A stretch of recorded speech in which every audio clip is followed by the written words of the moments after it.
24 October 2024 ಬೆಳಗಿನ ಜಾವ 5 ಗಂಟೆ ಹಾಗೆ ಊರಿಂದಾಚೆ ಮನೆ ಕಟ್ಕೊಂಡಿರೋ ವೆಂಕಟೇಶ್ ಅವ್ರ ಮನೆ ಬಾಗ್ಲುನ ಯಾರೋ ಬಂದು ಜೋರಾಗಿ ತಟ್ತಾರ. ಯಾರಿಷ್ಟು ಬೆಳಿಗ್ಗೆ ಜೋರಾಗಿ ಬಾಗ್ಲು ತಟ್ತಿದ್ದಾರೆ ಅಂತ ವೆಂಕಟೇಶ್ ಅವ್ರು ಎದ್ದು ಹೋಗಿ ಡೋರ್ ಓಪನ್ ಮಾಡಿ ನೋಡ್ತಾನೆ. ಯಾರೋ ಒಬ್ಳು ಹೆಂಗ್ಸು, ಅವಳು ನೋಡ್ಲಿಕ್ಕೆ ತುಂಬಾ ವಿಕೃತಿ ಪರಿಸ್ಥಿತಿಯಲ್ಲಿರ್ತಾಳೆ. ಮೈ ಮೇಲೆ ಅರ್ಧಂಬರ್ಧ ಬಟ್ಟೆ ಇರುತ್ತೆ, ಮೈ ಎಲ್ಲ ಮಣ್ಣಾಗಿರುತ್ತೆ. ತನ್ನ ಸೊಂಟದಿಂದ ಕೆಳಭಾಗದಲ್ಲಿ ಮರ ಗಿಡಗಳ ಎಲೆಗಳನ್ನ ಕಟ್ಕೊಂಡು ತನ್ನ ಮಾನ ಮುಚ್ಕೊಂಡಿರ್ತಾಳೆ. ವೆಂಕಟೇಶ್ವರ್ ಆ ಹಿಂಗ್ಸುನ ನೋಡಿ ಗಾಬರಿ ಆಗ್ತಾನೆ. ಅಂಡ್ ಅವನ್ ತಲೆಗೆ ಬಂದಂತಹ ಮೊದಲನೇ ಯೋಚನೆ ಏನು ಅಂದ್ರೆ, ಇವಳು ಯಾರೋ ಹುಚ್ಚಿ ಇರ್ಬೇಕು, ಊರ್ನ ಬಿಟ್ಟು ಕಾಡಲ್ಲಿ ಸುತ್ತಾಡಿ ಈ ಕೊನೆಗೆ ನಮ್ಮನೆಗ್ ಬಂದಿದ್ದಾಳೆ ಅಂತ ಅವ್ನು ಅನ್ಕೊಳ್ತಾನೆ. ಹೇ ಯಾರಮ್ಮ ನೀನು, ಇಲ್ಲಿಗೆ ಯಾಕೆ ಬಂದೆ, ಏನ್ ಬೇಕು ನಿನ್ಗೆ ಅಂತ ಆ ಹಿಂಗ್ಸಿಗೆ ಒಂದ್ ಸ್ವಲ್ಪ ಗಟ್ಟಿಯಾಗಿ ಕೇಳಿದಾಗ ಅವಳು ಹೇಳ್ತಾಳೆ, ಅಣ್ಣ ನಾನ್ ಯಾರು ಏನು ಅಂತ ನಂತರ ಹೇಳ್ತೀನಿ, ಮೊದ್ಲು ನನ್ ಮಾನ ಮುಚ್ಕೊಳ್ಲಿಕ್ಕೆ ಬಟ್ಟೆ ಏನಾದ್ರು ಇದ್ರೆ ಕೊಡಿ ಅಂತ ಸ್ಪಷ್ಟವಾಗಿ ಕೇಳ್ಕೊತಾಳ. ಅಲ್ಲಿಗೆ ವೆಂಕಟೇಶ್ವರನಿಗೆ ಅನ್ಸುತ್ತೆ, ಹೇ ಇವಳು ನಾನ್ ಅನ್ಕೊಂಡಿರೋ ರೀತಿ ಹುಚ್ಚಿ ಅಲ್ಲ, ಆದ್ರೆ ಇವಳಿಗೇನೋ ತೊಂದರೆ ಆಗಿರೋ ತರ ಇದೆ ಅಂತ ಮೊದ್ಲು ಮನೆ ಒಳಗಡೆ ಹೋಗಿ ತನ್ನ ದೊಡ್ಡಕ್ಕನ ಎದ್ದೊಳಿಸಿ ನಂತರ ಅವ್ರು ಬಂದು ಆ ಹೆಂಗಸಿನ ಪರಿಸ್ಥಿತಿನ ನೋಡಿ ಅವಳಿಗೆ ಬಟ್ಟೆನ ಕೊಡ್ತಾಳೆ ಮಾನ ಮುಚ್ಕೊಳ್ಳಿಕ್ಕೆ. ಈಗ ಪ್ರಶ್ನೆ ಏನು ಅಂತಂದ್ರೆ, ಆ ವಿಕೃತ ಪರಿಸ್ಥಿತಿಯಲ್ಲಿದ್ದಂತಹ ಆ ಹೆಂಗಸು ಅರ್ಧಂಬರ್ಧ ಬಟ್ಟೆ ಹಾಕೊಂಡು ಏನಿದ್ಲೋ ಅವಳು ಯಾರು? ಆ ಮನೆ ಹತ್ರ ಸುತ್ತಮುತ್ತ ಎಲ್ಲ ಕಾಡು, ಅಲ್ಲಿ ಯಾರು ಓಡಾಡಲ್ಲ. ಹಾಗಂದ್ಮೇಲೆ ಆ ಹೆಂಗಸು ಅಲ್ಲಿಗೆ ಹೇಗ್ ಬಂದ್ಲು, ಅವಳ ಜೊತೆ ಏನಾಯ್ತು ಅನ್ನೋದನ್ನ ಕೇಳ್ಬಿಟ್ರೆ ಮೈ ಜುಮ್ ಅನ್ನತ್ತ. ಸಂತೋಷ್ ಕುಮಾರ್ ಹತ್ತತ್ರ 35 ವರ್ಷ ವಯಸ್ಸಿರುವಂತಹ ಈ ಅಪ್ಪನ್ಗೆ ಬಿಂದು ಅಂತ ಹೆಸರಿರೋ ಒಬ್ಳು ಹೆಂಡತಿ ಸಹ ಇರ್ತಾಳೆ. ಅಂಡ್ ಈ ಜೋಡಿಯ ಸಂಸಾರ ತುಂಬಾ ಚೆನ್ನಾಗಿರುತ್ತೆ. ಗಂಡಂದು ಒಂದು ಬಿಸ್ನೆಸ್ ಇರುತ್ತೆ, ತುಂಬಾ ಚೆನ್ನಾಗಿ ಸಂಪಾದನೆ ಮಾಡ್ತಿರ್ತಾನೆ. ಅಂಡ್ ಹೆಂಡತಿ ಕೂಡ ತುಂಬಾ ಒಳ್ಳೆಯವಳು ಇರ್ತಾಳೆ. ಒಟ್ಟಲ್ಲಿ ಹೇಳ್ಬೇಕು ಅಂತಂದ್ರೆ ಒಂದು ಹ್ಯಾಪಿ ಕುಟುಂಬ ಇವ್ರದು. ಆದ್ರೆ ಏನ್ ಗೊತ್ತಾ, ದೊಡ್ಡವರು ಒಂದ್ ಮಾತು ಹೇಳ್ತಾರೆ, ನಾವ್ ಯಾವಾಗ ಖುಷಿಯಾಗಿರ್ತೀವೋ ಆ ಕಾಲ ತುಂಬಾ ಬೇಗ ಕಳೆದು ಹೋಗುತ್ತೆ ಅಂತ. ಅದೇನೆ ಈ ಗಂಡ ಹೆಂಡತಿ ಜೋಡಿ ಜೊತೆ ಆಗಿತ್ತು. ಈ ಗಂಡ ಹೆಂಡತಿ ಸಂಬಂಧದಲ್ಲಿ ಬಿರುಕುಗಳು ಬೀಳೋಕ್ ಸ್ಟಾರ್ಟ್ ಆಗಿ ಚೆನ್ನಾಗಿದ್ದ ಸಂಬಂಧ ಹಾಳಾಗ್ತಾ ಬರುತ್ತಾ. ಬಿಂದುಗೆ ತನ್ನ ಗಂಡ ಸಂತೋಷ್ ಕುಮಾರ್ ಯಾರ ಜೊತೆನೋ ಅಕ್ರಮ ಸಂಬಂಧನ ಇಟ್ಕೊಂಡಿದ್ದಾನೆ ಅನ್ನೋ ಒಂದು ಡೌಟ್ ಇರುತ್ತೆ. ಈ ಡೌಟ್ ಯಾಕಪ್ಪ ಅಂತಂದ್ರೆ, ಆ ಸಂತೋಷ್ ಕುಮಾರ್ ಬಿಹೇವ್ ಮಾಡೋದ್ ಕೂಡ ಹಾಗೆ ಇರುತ್ತೆ. ಮನೆಗ್ ಸರಿಯಾಗಿ ಬರ್ತಾ ಇರಲ್ಲ, ಬಂದ್ರು ತುಂಬಾ ಲೇಟ್ ಆಗಿ ಬರೋದು, ಯಾವಾಗ್ಲೂ ಫೋನ್ ಕೈಯಲ್ಲೇ ಇಟ್ಕೊಂಡಿರೋದು, ಯಾರ್ದಾದ್ರೂ ಫೋನ್ ಬಂತು ಅಂದ್ರೆ ತುಂಬಾ ದೂರ ಹೋಗಿ ಮಾತಾಡೋದು, ಆ ಫೋನ್ ನ ಯಾರಾದ್ರೂ ಮುಟ್ಟೋಕ್ ಹೋದ್ರೆ ಅವ್ರಿಗೆ ಬೈಯೋದು, ಹೊಡಿಯೋದು, ಕಟ್ಕೊಂಡಿರುವಂತಹ ಹೆಂಡತಿ ಕಡೆ ಇಂಟ್ರೆಸ್ಟ್ ತೋರಿಸದೇ ಇರೋದು, ಹೀಗೆಲ್ಲ ಮಾಡ್ತಾ ಇರ್ತಾನೆ. ಸೊ ತನ್ನ ಗಂಡ ಯಾರೋ ಬೇರೆ ಹೆಂಗಸು ಹಿಂದೆ ಬಿದ್ದಿದ್ದಾನೆ ಅನ್ನೋದು ಇವಳಿಗೆ ಗೊತ್ತು. ಆದ್ರೆ ಆ ಹೆಂಗಸು ಯಾರು, ಅವಳ ಹೆಸರು ಏನು, ಅವಳು ಎಲ್ಲಿ ಇರ್ತಾಳೆ ಅನ್ನೋದು ಬಿಂದುಗೆ ಗೊತ್ತಿರಲ್ಲ. ಸೊ ಇವಳೇನ್ ಮಾಡ್ತಾಳೆ, ಹೆಂಗಾದ್ರೂ ಮಾಡಿ ಅವಳು ಯಾರು ಅಂತ ನನಗೆ ಗೊತ್ತಾಗ್ಬೇಕು ಅಂತ ಜ್ಯೋತಿಷ್ಯಗಳ ಹತ್ರ ಎಲ್ಲ ಹೋಗಿ ಅವ್ರು ಹೇಳಿದಂತಹ ಪೂಜೆಗಳನ್ನೆಲ್ಲ ಮಾಡಿ ವಾಮಾಚಾರ ಮಾಟ ಮಂತ್ರ ಪ್ರತಿಯೊಂದನ್ನು ಟ್ರೈ ಮಾಡ್ತಾಳೆ. ಆದ್ರೆ ಆ ಹೆಂಗಸುವಿನ ಹೆಸರು ಏನು ಅಂತ ಇವಳಿಗೆ ಗೊತ್ತಾಗಲ್ಲ. ಆಮೇಲೆ ಒಂದು ದಿನ ಇವಳು ಹಾಗೆ ಯೂಟ್ಯೂಬ್ ಅಲ್ಲೇನೆ ಇದ್ರ ಬಗ್ಗೆ ರಿಸರ್ಚ್ ಮಾಡ್ತಾಳೆ. ತನ್ನ ಗಂಡ ಏನಾದ್ರೂ ಅಕ್ರಮ ಸಂಬಂಧ ಇಟ್ಕೊಂಡಿದ್ರೆ ಅದನ್ನ ಹೇಗ್ ಕಂಡು ಹಿಡಿಬೇಕು ಅಂತ ಯೂಟ್ಯೂಬ್ ಅಲ್ಲೇ ಸೊಲ್ಯೂಷನ್ ಹುಡುಕ್ತಾಳೆ. ಆಗ ಅವಳಿಗೆ ಸೊಲ್ಯೂಷನ್ ಸಿಗುತ್ತೆ ಕೂಡ. ಪ್ರೈವೇಟ್ ಡಿಟೆಕ್ಟಿವ್ಸ್ ಬಗ್ಗೆ ಅವಳಿಗೆ ಗೊತ್ತಾಗುತ್ತೆ. ನಂತರ ಇವರು ಬೆಂಗಳೂರಲ್ಲಿ ಯಾರಾದ್ರೂ ಪ್ರೈವೇಟ್ ಡಿಟೆಕ್ಟಿವ್ಸ್ ಇದಾರ ಅಂತ ಹುಡುಕ್ತಾಳೆ. ಅಂಡ್ ಕೊನೆಗೆ ಇವಳಿಗೆ ಸತೀಶ್ ರೆಡ್ಡಿ ಅನ್ನೋನೊಬ್ನು ಸಿಗ್ತಾನೆ. ಸತೀಶ್ ರೆಡ್ಡಿ ಒಬ್ಬ ಪ್ರೈವೇಟ್ ಡಿಟೆಕ್ಟಿವ್. ಸೊ ಇವನ್ನ ಕಾಂಟ್ಯಾಕ್ಟ್ ಮಾಡಿ ಬಿಂದು ತನ್ನ ಗಂಡನ ಬಗ್ಗೆ ಎಲ್ಲ ಇವನ ಹತ್ರ ಹೇಳ್ಕೊತಾಳೆ. ಹಿಂಗೆ ನನ್ ಗಂಡ ಯಾರ ಜೊತೆನೋ ಅಕ್ರಮ ಸಂಬಂಧ ಇಟ್ಕೊಂಡಿದ್ದಾನೆ, ಆದ್ರೆ ಆ ಹೆಂಗಸು ಯಾರು ಅಂತ ನನಗೆ ಗೊತ್ತಾಗಿಲ್ಲ. ಸೊ ನೀವು ನನ್ನ ಗಂಡನ್ನ ಫಾಲೋ ಮಾಡಿ ನನ್ನ ಗಂಡ ಯಾರ ಜೊತೆ ಅಕ್ರಮ ಸಂಬಂಧ ಇಟ್ಕೊಂಡಿದ್ದಾನೆ ಅಂತ ನನಗೆ ಗೊತ್ತು ಮಾಡ್ಬೇಕು, ಅದನ್ನು ಪ್ರೂಫ್ ಸಮೇತ ಅಂತ ಕೆಲಸ ಕೊಡ್ತಾಳೆ. ಈಗ ಸತೀಶ್ ರೆಡ್ಡಿ ಅಂಡ್ ಅವನ್ ಗ್ಯಾಂಗ್ ಈ ಬಿಂದುವಿನ ಗಂಡ ಎಲ್ಲಿ ಹೋಗ್ತಾನೆ, ಯಾವ ಟೈಮಲ್ಲಿ ಎಲ್ಲಿ ಇರ್ತಾನೆ, ಯಾರನ್ನ ಮೀಟ್ ಮಾಡ್ತಾನೆ, ಯಾರು ಇವನಿಗೆ ಫ್ರೆಂಡ್ಸ್ ಇದಾರೆ, ಯಾರು ಇವನು ಕ್ಲೋಸ್ ಫ್ರೆಂಡ್ಸ್ ಇದಾರೆ, ಹಿಂಗೆ ಒಂದು 6-7 ದಿನ ಸಂತೋಷ್ ಕುಮಾರ್ನ ಕಂಟಿನ್ಯೂಸ್ ಆಗಿ ಫಾಲೋ ಮಾಡಿ ಅವನ ಬಗ್ಗೆ ಪಿನ್ ಟು ಪಿನ್ ಇನ್ಫಾರ್ಮೇಶನ್ ನ ಕಲೆಕ್ಟ್ ಮಾಡ್ಕೊಂಡಿರ್ತಾರೆ. ಅಂಡ್ ಆ ಒಂದು ಇನ್ಫಾರ್ಮೇಶನ್ ಅಲ್ಲಿ ಸಂತೋಷ್ ಕುಮಾರ್ಗೆ ಯಾವ ಒಂದು ಹೆಂಗಸು ಜೊತೆ ಅಕ್ರಮ ಸಂಬಂಧ ಇತ್ತು ಅವಳ ಹೆಸರು ಸಹ ಇರುತ್ತೆ. ಅಂಡ್ ಆ ಲೇಡಿನ ಹೆಸರು ಬಂದು ಅರ್ಚನಾ ಅಂತ. KR ಪುರಂ ಬೆಂಗಳೂರಿನಲ್ಲಿ ಒಬ್ಳು ಯೋಗ ಟೀಚರ್ ಇರ್ತಾಳೆ.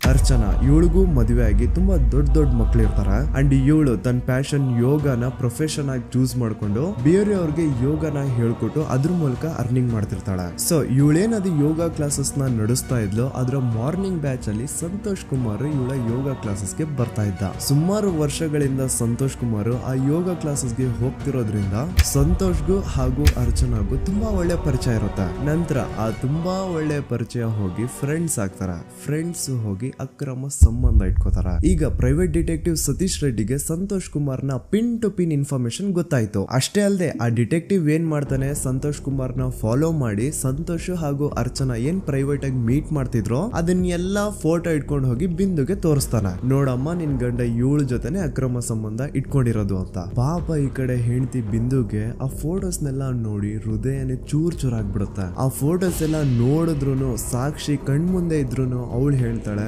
ಇಲ್ಲ ಇಲ್ಲ ನನ್ ಗಂಡ ಇದೆಲ್ಲ ಮಾಡಿರಲ್ಲ, ಈ ಲೇಡಿನೇ ನನ್ ಗಂಡನ್ ಮೇಲೆ ಏನೋ ಮಾಯ ಮಾಡಿ ತನ್ನ ಹಿಂದೆ ನನ್ ಗಂಡ ಅಲಿಯೋ ತರ ಮಾಡಿದಾಳೆ. ನನ್ ಗಂಡ ಮೊದ್ಲು ನನ್ ಜೊತೆ ಖುಷಿಯಾಗಿದ್ದ ರೀತಿ ನನಗ್ ಮತ್ತೆ ವಾಪಸ್ ಬೇಕು, ಜೊತೆಗೆ ಈ ಲೇಡಿ ಅರ್ಚನಾ ಏನಿದಾಳೋ ಇವಳಿಗೂ ಸರಿಯಾಗಿ ಪಾಠ ಕಲಿಸ್ಬೇಕು ಅಂತ ಬಿಂದು ಆ ಪ್ರೈವೇಟ್ ಡಿಟೆಕ್ಟಿವ್ ಹತ್ರ ಫೋರ್ಸ್ ಮಾಡ್ತಾಳೆ. ಅಂಡ್ ಅವನ್ಗೆ 4 ಲಕ್ಷ ಸಹ ಕೊಡ್ತಾಳೆ. ತಗೋ, ಈ 4 ಲಕ್ಷ ಇಟ್ಕೊಂಡು ಈ ಅರ್ಚನಾಗೆ ಸರಿಯಾಗಿ ಪಾಠ ಕಲಿಸು ಅಂತ. ಈಗ ಆ 4 ಲಕ್ಷ ಇಟ್ಕೊಂಡು ಆ ಪ್ರೈವೇಟ್ ಡಿಟೆಕ್ಟಿವ್ ಸತೀಶ್ ಹೇಳ್ತಾನೆ, ಸರಿ ಬಿಂದು ಅವರೇ, ನನ್ಗೊಂದ್ ಸ್ವಲ್ಪ ಟೈಮ್ ಕೊಡಿ, ನಾನೇನಾದ್ರೂ ಪಕ್ಕಾ ಪ್ಲಾನಿಂಗ್ ಮಾಡ್ಕೊಂಡು ಬರ್ತೀನಿ ಅಂತ. ಸ್ವಲ್ಪ ದಿನ ಆದ್ಮೇಲೆ ಆ ಡಿಟೆಕ್ಟಿವ್ ಒಂದು ಪ್ಲಾನ್ ನ ರೆಡಿ ಮಾಡ್ತಾನೆ. ಆ ಪ್ಲಾನ್ ಏನು ಅಂತಂದ್ರೆ ಅರ್ಚನಾನ ಸಾಯಿಸ್ಬೇಕು, ಆದ್ರೆ ಅವಳನ್ನ ಮನೇಲಿ ಸಾಯಿಸಬಾರ್ದು, ಎಲ್ಲಾದ್ರೂ ದೂರ ಕರ್ಕೊಂಡು ಹೋಗಿ ಸಾಯಿಸ್ಬೇಕು. ಆದ್ರೆ ಅವಳನ್ನ ಅಷ್ಟು ದೂರ ಕರ್ಕೊಂಡು ಹೋಗ್ಬೇಕು ಅಂತಂದ್ರೆ ಮೊದ್ಲು ಅವಳು ಡಿಟೆಕ್ಟಿವ್ ಗೆ ಪರಿಚಯ ಆಗ್ಬೇಕು. ಅಂಡ್ ಆ ಡಿಟೆಕ್ಟಿವ್ ಅವಳ ನಂಬಿಕೆನ ಗೆಲ್ಬೇಕು. ನಂತರನೇ ಆ ಡಿಟೆಕ್ಟಿವ್ ಅವಳನ್ನ ಎಲ್ಲಾದ್ರೂ ದೂರ ಕರ್ಕೊಂಡು ಹೋಗಿ ಸಾಯಿಸೋದಕ್ಕಾಗೋದು. ಸೊ ಈ ಒಂದು ಪ್ಲಾನಿಂಗ್ ನ ತಲೆಯಲ್ಲಿ ಇಟ್ಕೊಂಡು ಡಿಟೆಕ್ಟಿವ್ ಸತೀಶ್ ರೆಡ್ಡಿ ಅರ್ಚನಾನ ಯೋಗ ಕ್ಲಾಸಸ್ಗೆ ಜಾಯ್ನ್ ಆಗ್ತಾನೆ. ಅಂಡ್ ವಿತಿನ್ 1-2 ವೀಕ್ಸ್ ಒಳಗಡೆ ಅವನು ಅರ್ಚನಾಗೆ ತುಂಬಾ ಕ್ಲೋಸ್ ಸಹ ಆಗ್ತಾನೆ. ನಾನೊಬ್ಬ ಎಕ್ಸ್ ಮಿಲಿಟರಿ ಆಫೀಸರ್, ಈಗ ಜಾಬ್ ಬಿಟ್ಟು ಹೊಟ್ಟೆಪಾಡಿಗೆ ಆರ್ಮಿ ಎಕ್ಸಾಮ್ಸ್ ಗೆ ಪ್ರಿಪೇರ್ ಆಗ್ತಿರುವಂತಹ ಮಕ್ಕಳಿಗೆ ಗನ್ ಶೂಟಿಂಗ್ ಇದೆಲ್ಲ ಟ್ರೈನಿಂಗ್ ಕೊಡ್ತೀನಿ ಅಂತ ಅರ್ಚನಾ ಮುಂದೆ ಹೇಳ್ಕೊಂಡಿರ್ತಾನೆ. ಗನ್ಸ್ ಶೂಟಿಂಗ್ ಅದ್ರ ಟ್ರೈನಿಂಗ್ ಇದೆಲ್ಲ ಕೇಳಿ ಅರ್ಚನಾ ಅಟ್ರಾಕ್ಟ್ ಆಗ್ತಾಳೆ. ಸಂತೋಷ್ ಅವರೇ, ನನ್ಗೂ ಆ ಗನ್ಸ್ ಆ ಫೈರಿಂಗ್ ಆ ಟ್ರೈನಿಂಗ್ ಎಲ್ಲ ನೋಡ್ಬೇಕು ಅನ್ನೋ ಆಸೆ ಇದೆ, ಸಾಧ್ಯ ಆದ್ರೆ ನನ್ಗೂ ಒಮ್ಮೆ ಕರ್ಕೊಂಡು ಹೋಗಿ ನಿಮ್ ಟ್ರೈನಿಂಗ್ ನ ತೋರಿಸಿ ಅಂತ ಕೇಳ್ಕೊತಾಳ. ಈಗ ಇಲ್ಲಿ ಅನ್ನನೂ ಅಳಿಸಿತ್ತು, ನಾಯಿನೂ ಹಸ್ದಿತ್ತು. ಡಿಟೆಕ್ಟಿವ್ ಇದೇ ಒಂದು ಅವಕಾಶಗೋಸ್ಕರ ಕಾಯ್ಕೊಂಡಿದ್ದು. ಶೋರ್ ಮೇಡಮ್, ನೀವ್ ಯಾವಾಗ ಹೇಳ್ತಿರೋ ಅವಾಗ ನಿಮ್ಮನ್ನ ಕರ್ಕೊಂಡು ಹೋಗಿ ನಾನು ಆ ಗನ್ಸ್ ನ ಟ್ರೈನಿಂಗ್ ತೋರಿಸ್ತೀನಿ ಅಂತ ಭರವಸೆ ಕೊಡ್ತಾನೆ. ಕೊನೆಗೆ ಆನ್ 23 ಅಕ್ಟೋಬರ್ 2024 ಬೆಳಿಗ್ಗೆ 9:30 ಗಂಟೆ ಹಾಗೆ ಡಿಟೆಕ್ಟಿವ್ ಸತೀಶ್ ರೆಡ್ಡಿ ಅಂಡ್ ಅವನ್ ಗ್ಯಾಂಗ್ ಅರ್ಚನಾ ಇದ್ದಂತಹ ಅಪಾರ್ಟ್ಮೆಂಟ್ ಹತ್ರ ಬಂದು ಅರ್ಚನಾಗೆ ಗನ್ ಶೂಟಿಂಗ್ ನ ಟ್ರೈನಿಂಗ್ ತೋರಿಸ್ತೀನಿ ಅಂತ ಹೇಳಿ ಸುಮ್ನೆ ಯಾಮರ್ಸಿ ಅವಳನ್ನ ಕಿಡ್ನಾಪ್ ಮಾಡ್ಬಿಡ್ತಾರ.